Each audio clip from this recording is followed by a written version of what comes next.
এবং অদ্ভুতভাবে কিছু নাই থেকে শত কোটি টাকার মালিক হয়ে যাওয়ার একটা প্রকল্প, তখন স্বাভাবিকভাবেই গণমানুষ হাজার বার, লক্ষ বার, কোটি বার আবার চিন্তা করবে এরকম গণ অভ্যুত্থানে যাওয়ার জন্য।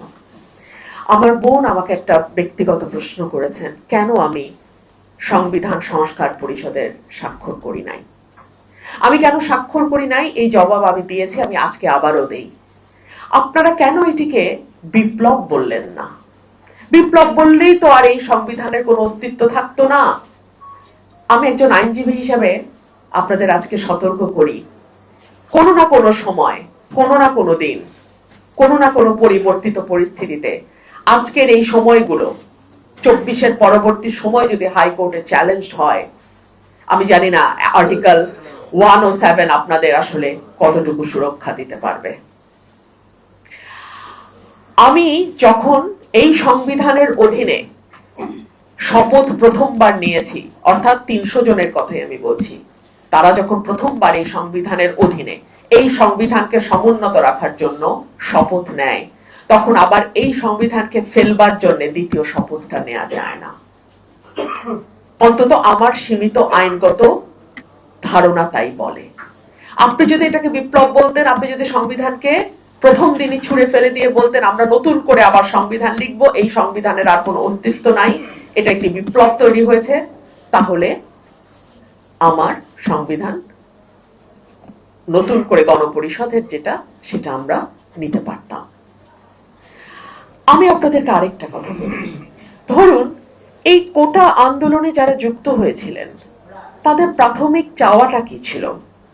তাদের প্রাথমিক চাওয়াটা ছিল হাসিনা সরকারের অধীনেই, হাসিনার প্রশাসনের অধীনেই তারা যাতে প্রশাসনে জায়গা করে নিতে পারে, তারা যাতে বিসিএস পরীক্ষায় জায়গা করে এই প্রশাসনেই তাদের সার্ভিস কন্টিনিউ করতে পারে।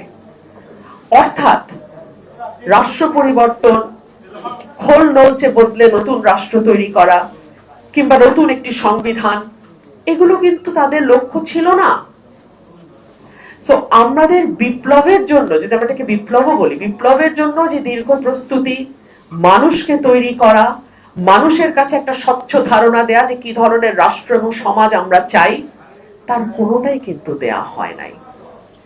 সো আমি এটুকুই শুধু আজকে বলবো যে আমরা যারা রাস্তায় নেমেছিলাম, আমরা যারা স্বপ্ন দেখেছিলাম, আমি একেবারে সাধারণ মানুষের কথা বলছি, যারা বিসিএস পরীক্ষায় একটা জায়গা করার জন্য আন্দোলনে নামে নাই, যারা সত্যিকার অর্থে দেশটাকে একটা পরিবর্তনের সূচনা দেখতে চেয়েছিল, তারা কিন্তু ভরসা রেখেছিল এই তৃতীয় ধারার যারা রাজনীতির কথা বলছে তাদের উপর।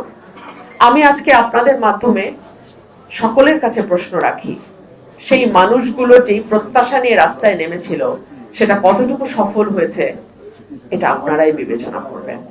ধন্যবাদ। এবং আমি আশা করি, আমি আবারও আশা করি যারা সরকারে আছে এবং বিরোধী দলে আছে তাদের কিছুটা